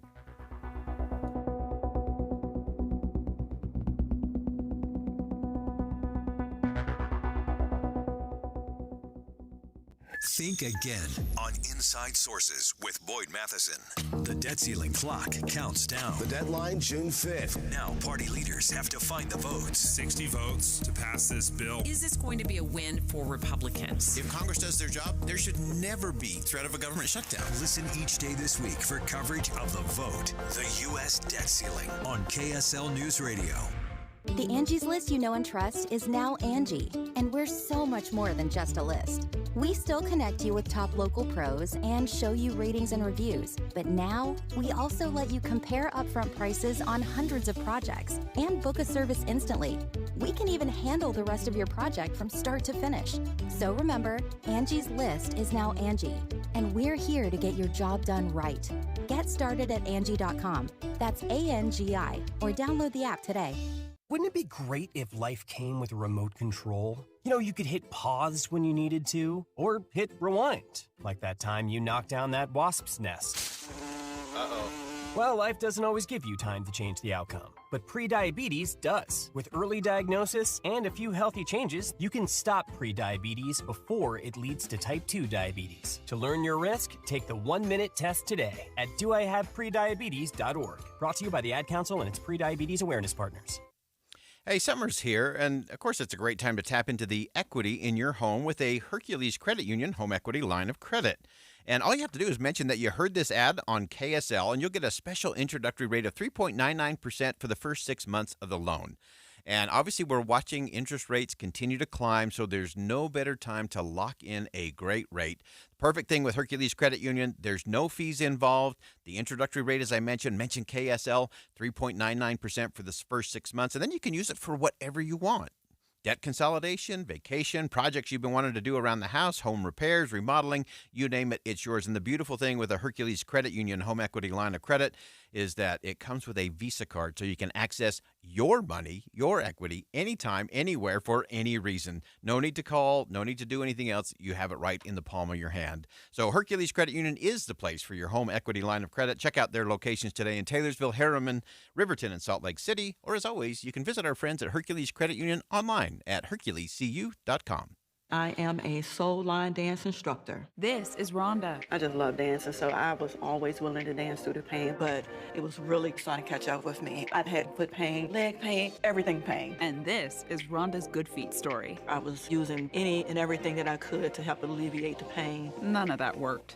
Until... Since visiting the Good Feet store and incorporating the arch supports into my life, I definitely have not felt the pain. I can't even really verbalize just how much better I feel. My mood and my energy has just drastically off. Wearing the arch supports and being pain-free now, I am able to dance longer. Dancing is just a joy. Now that is one heck of a Good Feet story. I do want to tell everyone about it. And now you have. So, yeah. See how we can help you with a free arch support fitting at the Good Feet store. Stop by the Good Feet store in Farmington, Riverton, or Sandy for a free fitting. Call 1-800-NEW-FEET or visit mygoodfeet.com. I'm James, senior apparel designer, and this is Behind the Design with Blue Ranch Wear. This is your true, unfiltered Western brand. There's a beauty in the simplicity of the product to be able to move, but still have that classic Western sensibility. Rigid out of the box, you put on your back and it just wears with you. Year after year of wearing the product, so it just becomes yours. Blue Ranch Wear, only at Boot Barn. With the three things you need to know this hour, I'm Dan Bomas. First, Utah County has declared a state of emergency for flood damage. The cost has been about 5 times higher than it budgeted this year. Second, Congressman Chris Stewart announced his resignation this morning, saying his wife's health issues make it necessary to retire. Third, a new NASA panel will be investigating unidentified anomalous phenomena, what used to be called UFOs. Right now, 78 degrees, partly cloudy in Salt Lake City. Back to Inside Sources on KSL News Radio. Get deeper insights on the news from Inside Sources. Well, many think the U.S. economy is weaker today than it's ever been. As a result, politicians on the right and the left have embraced a protectionist approach to trade and the economy. And Americans are pretty pessimistic about the future. But are we really worse off today? And is our free and open economic system really working? Really pleased to have back on the program with us Scott Lincicome, Vice President of General Economics at Cato Institute. And very important, he's also the author of Capitalism at the Dispatch. And a great piece talking about the American wealth machine and some of the misguided discontents. And Scott, welcome back to the show. Oh, thanks for having me. This is a great one to get beyond the headline, kind of a think again moment in terms of where we are really. So we know there's a lot of doom and gloom out there, but what's the reality? Where are we? The reality is that by all sorts of metrics, per capita gross domestic product, innovation, universities, you name it, on and on and on. The United States remains a real global leader in both being one of the wealthiest countries on the planet, but also one of the most productive in not just things we think of like tech and the internet and AI now, but also in manufacturing productivity and, whether it's aerospace or automotive.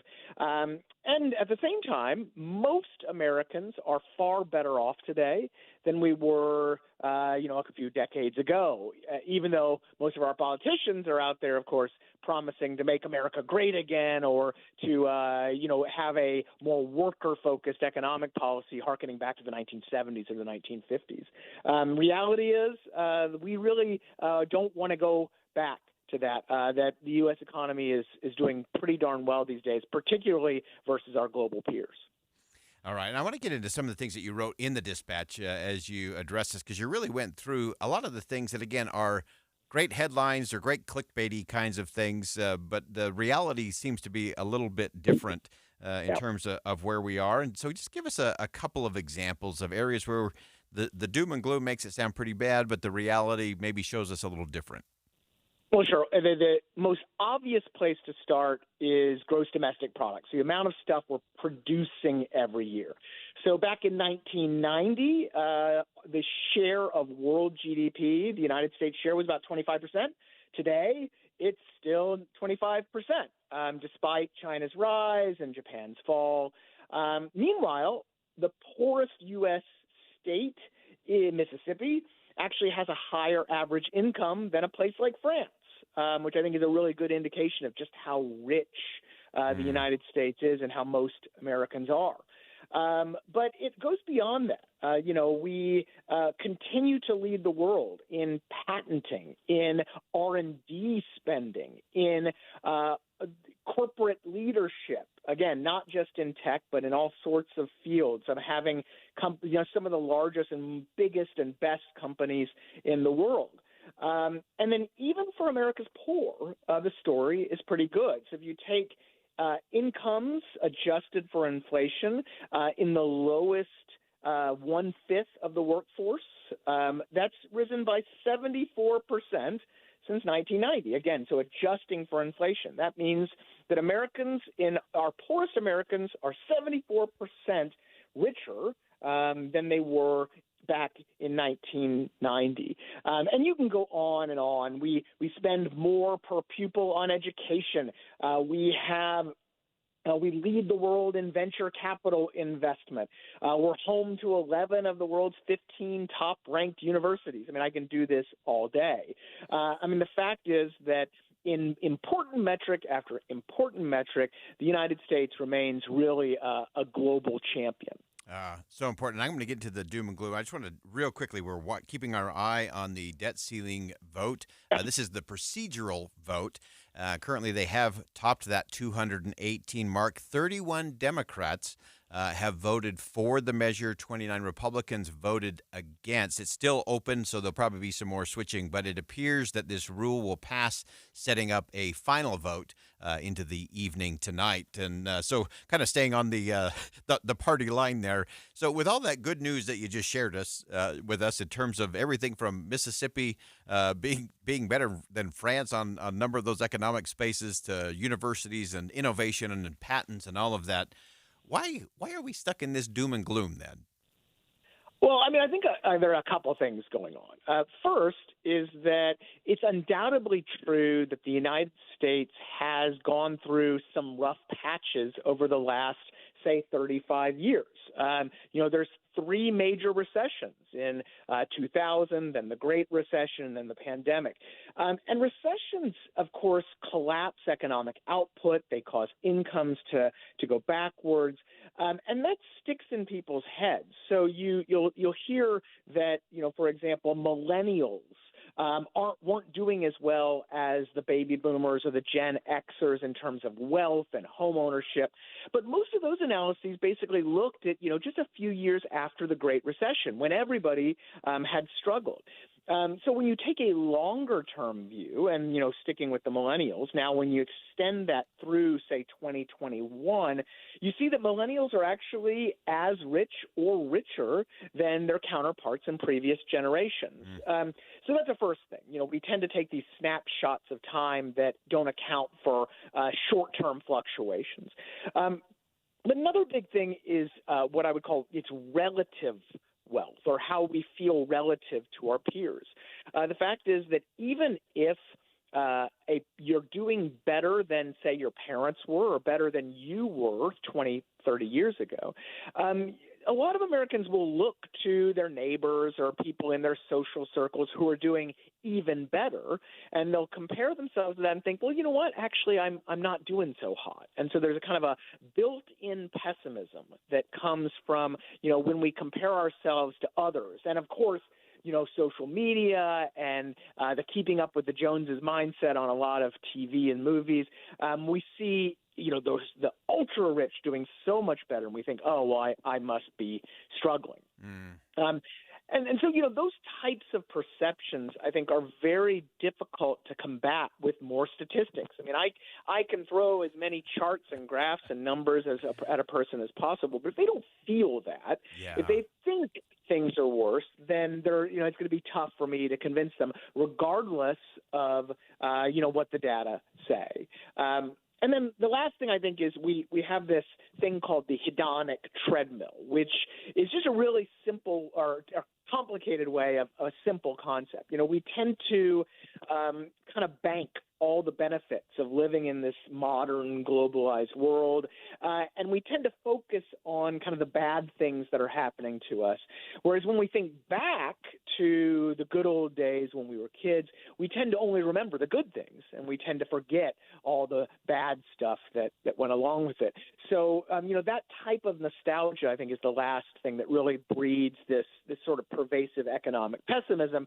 And it's a pessimism that, unfortunately, a lot of politicians are all too willing to take advantage of, because they can promise that they'll make things better, right? That their opponents have been terrible, their opponents are the cause for all the problems, and of course, if you elect them, they'll solve them all. That is fantastic analysis. Scott Lincicome, the Vice President of General Economics at Cato's Herbert A. Stifel Center for Trade Policy Studies, also the author of Capitalism at the Dispatch. That's where this piece is. And as you pointed out, Scott, it is the system. There's always going to be the ups and downs, but the pillars of economic, legal, and political really has created this perpetual national wealth machine that we all have been able to, even though it sputters at times, it does have the great staying power there as well. Scott, thanks so much for joining us today. My pleasure. Thanks for having me. All right, that's Scott Lincicome from Cato, and this is a great piece because, again, you hear the headlines, things are so bad, things are so awful. If you get underneath the headline, it's not so bad.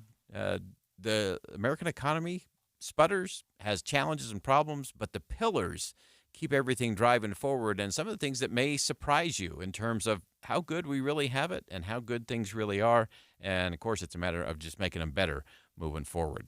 All right, we'll step aside for some bottom-of-the-hour news. Coming back, we'll make sure we dig into what has happened. We should have a closed vote on the rule in the House that will set up a final vote on the debt ceiling and spending bill coming up tonight. Stick around. More Inside Sources coming up next.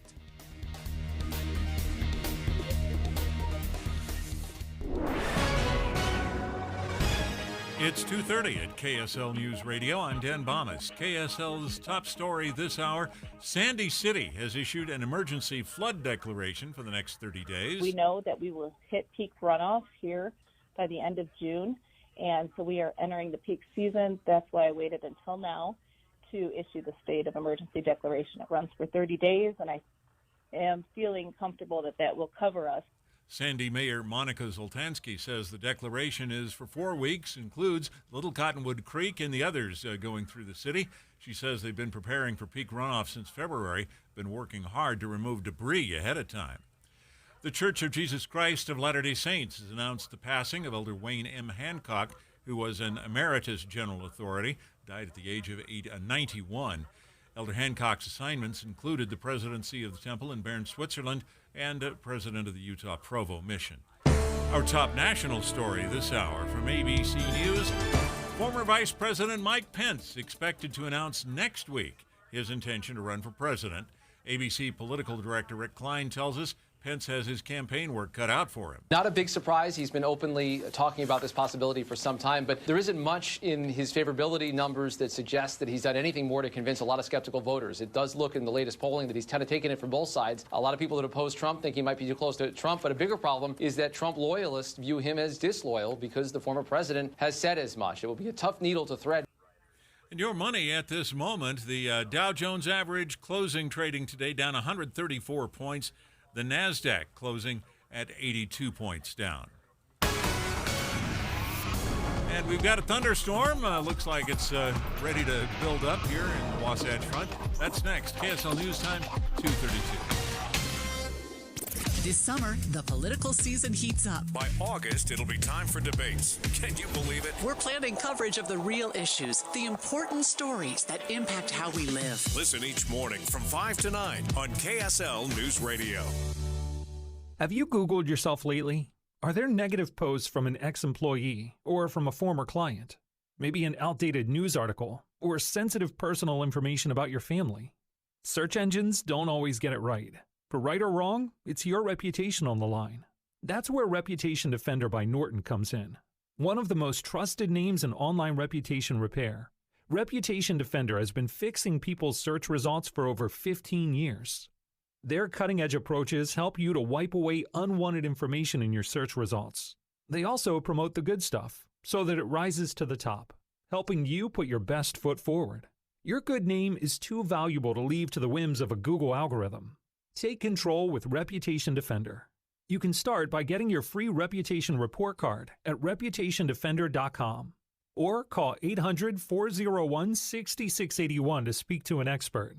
That's 800-401-6681. When it comes to your electrical system, do you know the warning signs to look for? What's up, everybody? I'm Mike Wilson with Any Hour Services, and it's okay if you don't know, but here are a few things that you might not even realize could be a sign of a bigger problem. Wall plates that are hot to the touch, discoloration around switches or outlets, if you hear crackling or popping or buzzing around switches or outlets, a breaker that trips a lot, switches that feel loose when you operate them, if your lights dim or flicker when a major appliance comes on, if your plugs fall out of the wall easily. You know, you're not supposed to have to bend the prongs out on a plug just to get it to stay in the wall. If you notice any of these things, you should consider having a licensed electrician check your system out. If you don't know anyone, Any Hour Services has put together a radio-only special for any homeowners listening. One of our licensed electricians will perform a comprehensive electrical inspection and give you a full written report for only $29. But you have to mention this ad when you call. To schedule your comprehensive electrical inspection by a licensed electrician for only $29, call Any Hour Services at 801-443-7300. That's 801-443-7300. Any Hour Services. COVID-19, brought to you by CDC and the Ad Council. Managing today's uncertainty can be overwhelming. We crave security, and it's uncomfortable when we sense a lack of control over our lives. Develop a routine for a more balanced lifestyle with healthy habits and fun. Focus on what you can control, even if it's little things, like a before-bedtime ritual. Find more self-care and coping tips at coping-19.org. Traffic and weather together, brought to you by Granite Credit Union, helping members since 1935. Right now, our traffic picture is mostly clear. We've got construction slowing things down on Redwood Road near 4100 South. The Utah Symphony's Deer Valley Music Festival in Park City features Ben Folds, Leanne Rimes, the Beach Boys, and more. It's June 30th through August 4th in Park City at DeerValleyMusicFestival.org. Our KSL weather, the pattern of sunny mornings with afternoon thunderstorms, is back for the next several days. Highs drop into the 70s through the weekend. Right now, 78 degrees and partly cloudy at KSL News Radio, 102.7 FM, 1160 AM, and KSLNewsRadio.com. This is Utah's all-day companion for news. Inside Sources. Inside Sources. America's voice of reason. Boyd Matheson on Utah's home for elevated conversation. Inside Sources on KSL News Radio.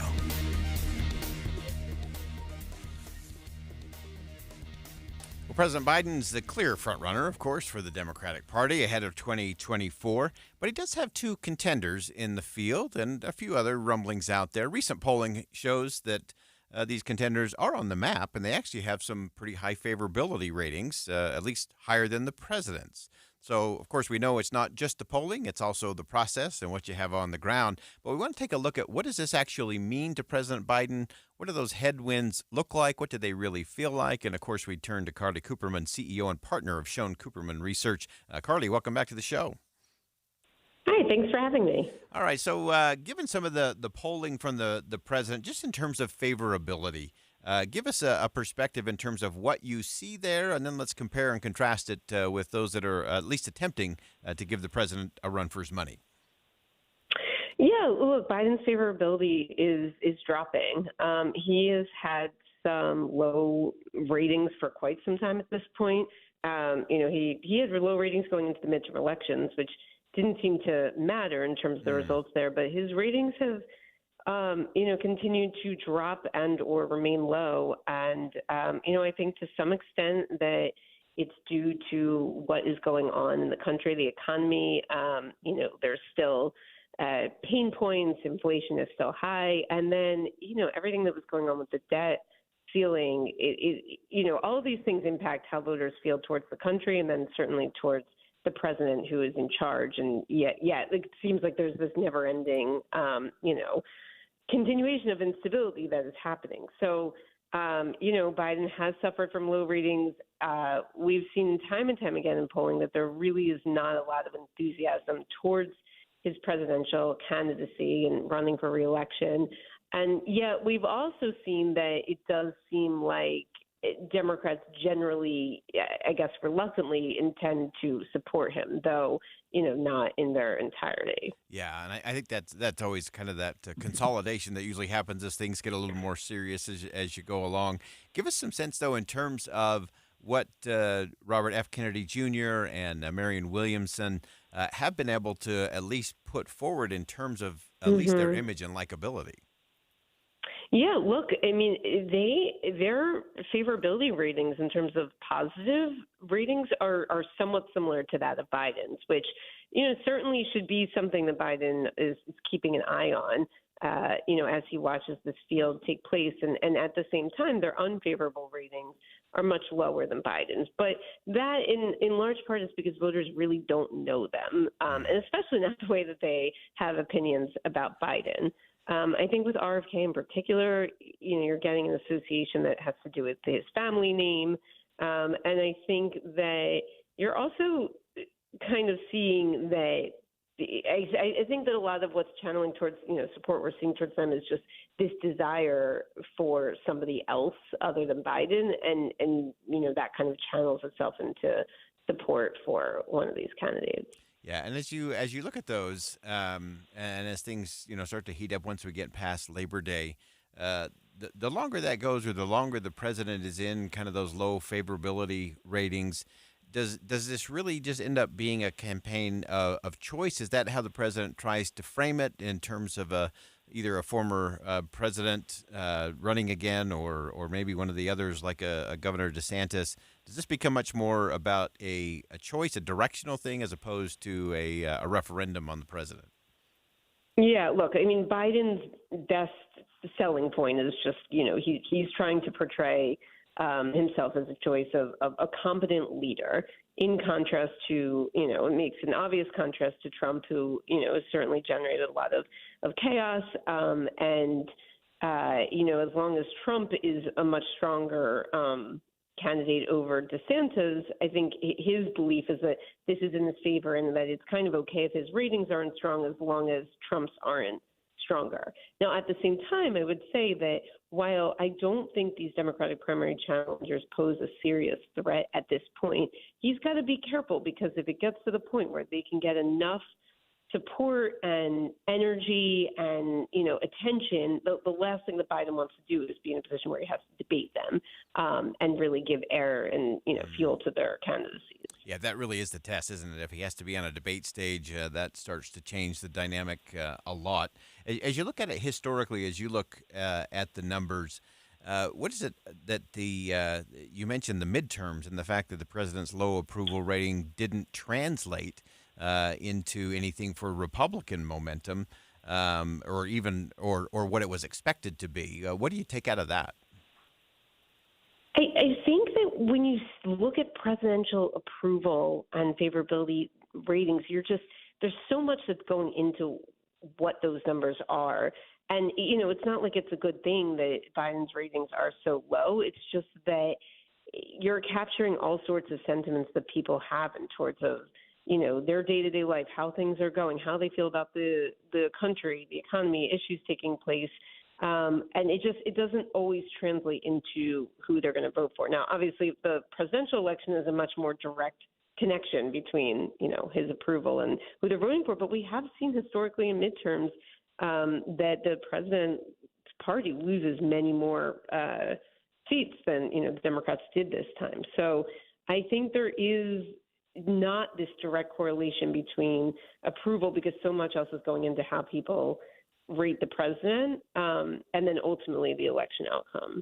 Yeah, and so give me something, Carly, that you're watching for. We kind of enter this 100 days between Memorial Day and Labor Day, where we expect things to get cranked up a little bit. What, from the president's side, what's it that he's going to try to be positioning? What is he going to be trying to move in terms of the numbers? What is someone like a Robert F. Kennedy looking at in terms of what he can do over the summer? What does that look like? Yeah, look, I mean, Biden wants to be able to put this debt ceiling, situation behind him.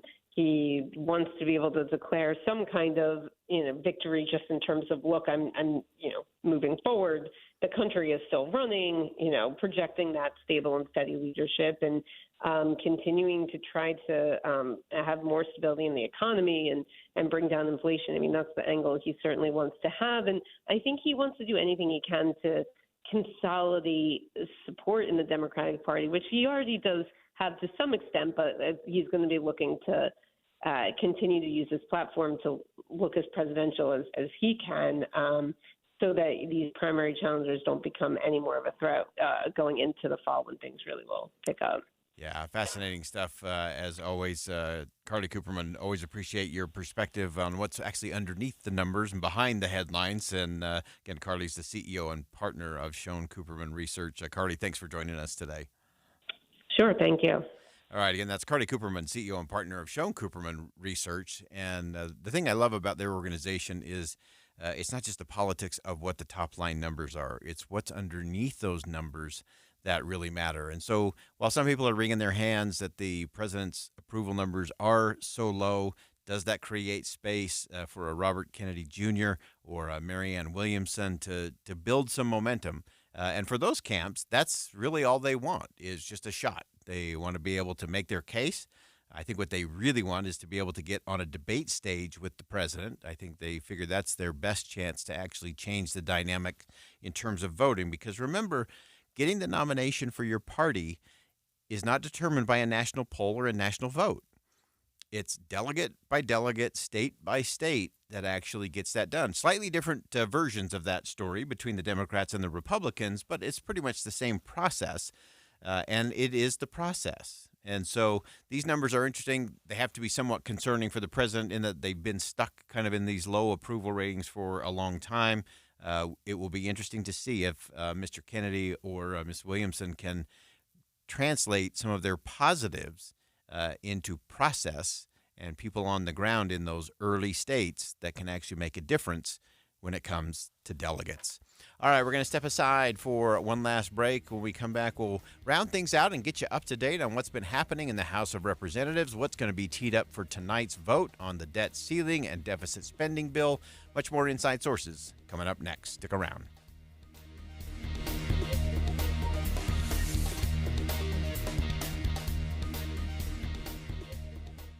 If your home or business just isn't giving you the joy it once did, it's time for a refresh.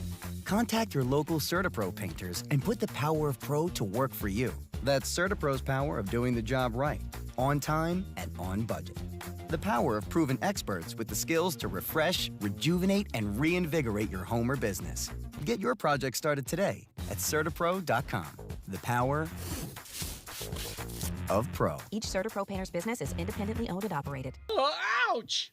Oh, my back is killing me. Is this you when you get in and out of your truck bed as you work from your truck or van? Reaching up for tools, equipment, materials, ladders, and heavier items? There is a better way, a safer way. And Jordan Camper at 7000 South State in Midvale has the solutions, such as drop-down ladder racks that lower ladders to the side of your vehicle for safe and easy loading and unloading to prevent back injuries and keep your business efficient.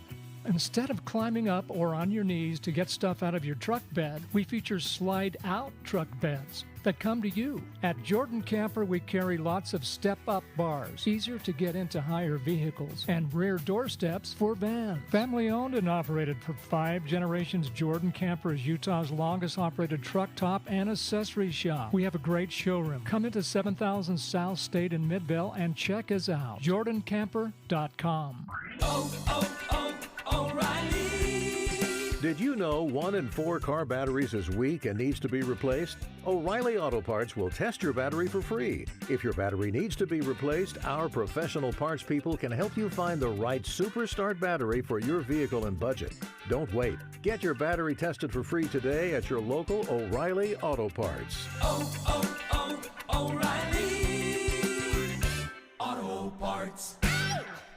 When making important life decisions about your financial future or insurance needs, it's important to work with people you trust. That's why at Farm Bureau Financial Services, we don't rely on algorithms, bots, or auto-generated answers. We get to know you so we can help you get the right coverage and make smart financial decisions. We're the people who provide insurance and financial planning all in one place.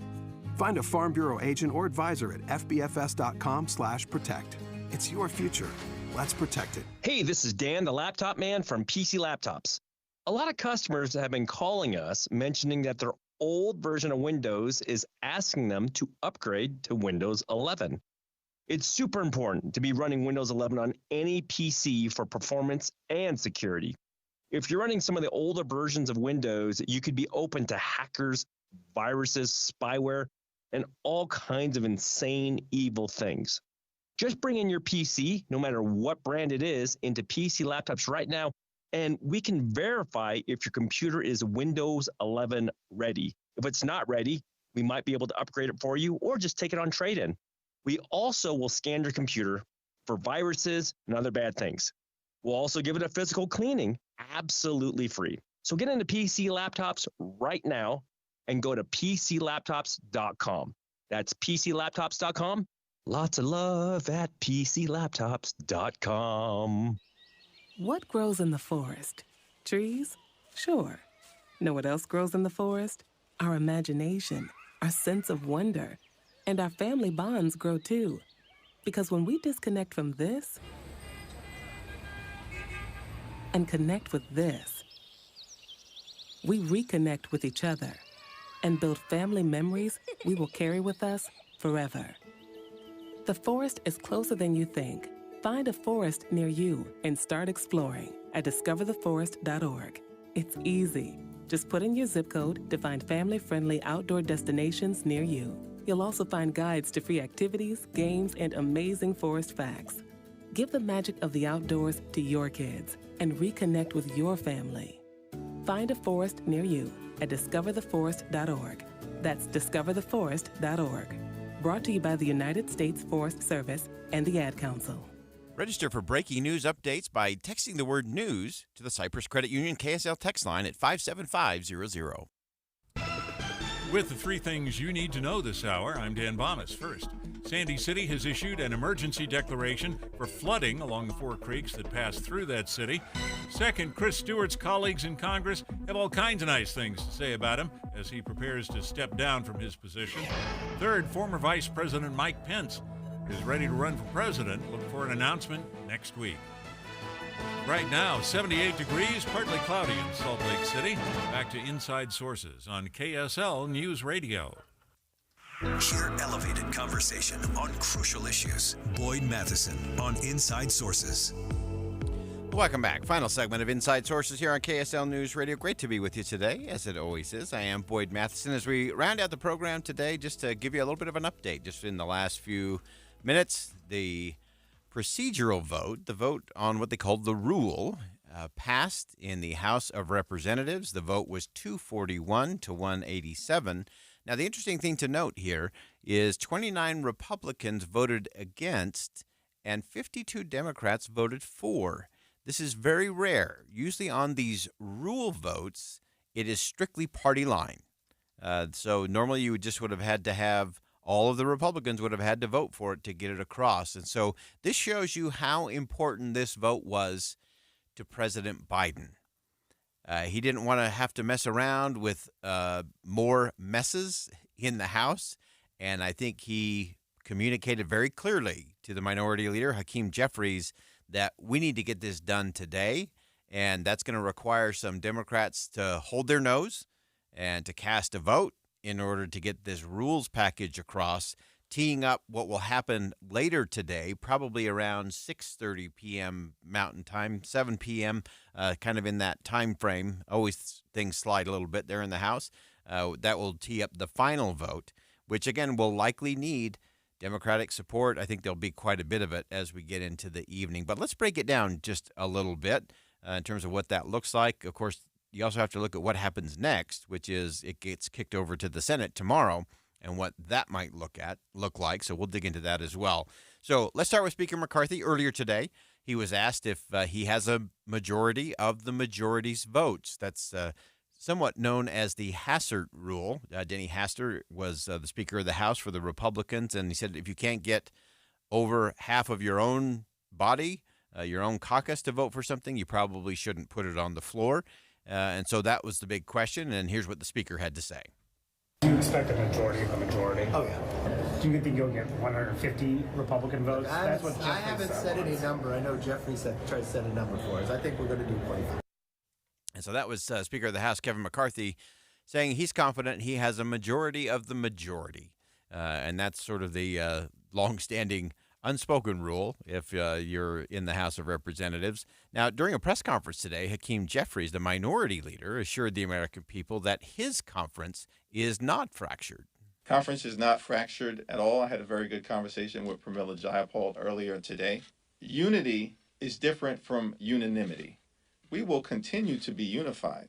We are going to make sure that we avoid a default, and then we'll be unified as we move forward in building an economy that works for everyday Americans from the middle out and from the ground up. That's a really interesting statement there from the Minority Leader, Hakeem Jeffries. Unity is different from unanimity. We often talk about having consensus. Consensus doesn't necessarily mean 100% agreement. Consensus is 100% support once the decision is made. And I think that's what Hakeem Jeffries was saying both to his party members and to the activists, the lobbyists that are on the Democratic side of the aisle that are saying, wait a minute, this isn't quite what we wanted. But he said it is important that we have unity. Unanimity is not what it's about. It's support for that decision once it has been made. Really interesting statement that I don't think a lot of people caught in his reference today. So that's really nice under the headline sound there regarding Hakeem Jeffries. Again, unanimity and unity are different animals. Being united in terms of the decision being made and how you get something done is really interesting. Also want to go back just a little bit. Yesterday, Hakeem Jeffries also spoke with the press, and he kind of laid out how many Republican votes are needed to get this deal actually across the line. Initially, we heard that 95% of the House Republican Conference supports the agreement. That doesn't appear to be the case. But we also are committed to making sure occurs is that the House Republicans keep their promise to produce at least 150 votes, period, full stop. All right, that's also a very interesting comment coming from Hakeem Jeffries saying, okay, on the final vote, Republicans, you got to deliver 150 of those votes, and then the Democrats will make up the difference in getting to that magic number in the House of Representatives, 218. And so that was an interesting shot across the bow to Kevin McCarthy. And also that is Hakeem Jeffries' positioning a little bit in terms of trying to protect as many of his members on the Democratic side of the aisle as possible from having to cast a vote that might be confusing, might be used against them in a campaign ad when they run for re-election next year. That's all the challenge of navigating this, is how much of it gets wrapped around the axle of the politics of it versus the policy of it. And that's the interesting thing to get to. So, again, as we stand now, we expect at about 7 p.m. Utah time that the House of Representatives will take a final vote on this debt ceiling and spending bill. And then if that all plays out as we expect, it will pass. There will be over 218 votes there. And then it moves across the building. They'll take it over to the other side where the Senate will take it up tomorrow. And this was interesting, a little preemptive strike from Senate Minority Leader Mitch McConnell today. Earlier today, they had a little gaggle after their caucus lunch. So that's one of the things you recognize in Washington. The Democrats have their lunch on Tuesday, and the Republicans have their lunch on Tuesday, and they talk strategy and what's coming up on the calendar for the week. I imagine this was quite a contentious lunch, probably on both sides of the aisle, but probably more so on the Republican side. And so Senate Minority Leader Mitch McConnell was quick to rush to the microphone after the meeting because he wanted to frame the conversation. Again, whether you agree with it or not, this was his strategy to get out in front. And he gave comments about how deals like this are reached in divided government and when the deal might actually reach the Senate. In divided government, in a debt ceiling situation, is a time for negotiations. In fact, 7 out of the last 10 debt ceilings have included other items. And now the drama is in the House. We anticipate the bill passing and coming over to us as soon as tomorrow. That's Senate Minority Leader Mitch McConnell speaking earlier today. Again, he said 7 out of the last 10 debt ceiling raises have had other items attached to it, including some spending cuts and some reform there as well. And then finally, he also commented in this little gaggle they had after the caucus lunch today. He had comments for Republicans who are not happy with the debt ceiling deal, reporting that it doesn't go far enough. I would say that most of my members who have objections would like to do more of the things that are already in the bill. I think Speaker McCarthy should be congratulated on capturing a number of priorities. All right, so that's Mitch McConnell teeing up what he anticipates coming across the building. Once they get the bill done on the House side, we don't anticipate any hiccups there. It should be a pretty clean vote on that tonight. Again, that'll be happening somewhere between 6:30 and 7, so make sure you stay tuned with Jeff Kaplan's Afternoon News. He's going to be watching that as that begins to unfold. We know that Speaker McCarthy is scheduled to speak at about 7 p.m. local time. My guess is they'll have the vote, and then the Speaker will speak and deliver on his promise to get this done and over to the Senate so it can be to the president's desk before that June 5th deadline. So a lot of machinations going on out there today, a lot of messy out there, and a lot of the conversations going on. But things have moved forward. The resolution has passed the procedural hurdle of the rules, including a number of Democrats crossing the aisle to make sure that bill on the rules gets passed. Final vote will come up about 6:30 Utah time tonight. Stay tuned for that.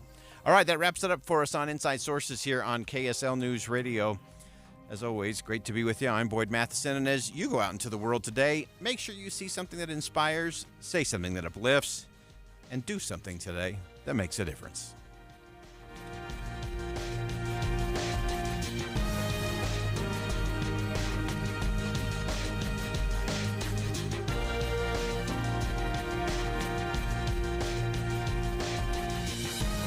KSL FM Midvale, KSL Salt Lake City. Listen on the KSL News Radio app and in your car at 102.7 FM. KSL News Radio, your all-day companion for news. Good afternoon, 3 o'clock at KSL News Radio. I'm Jeff Kaplan. We're at 81 degrees. KSL's top story. It is official. Representative Chris Stewart is resigning from Congress, but there are still a lot of questions this afternoon. We have team coverage.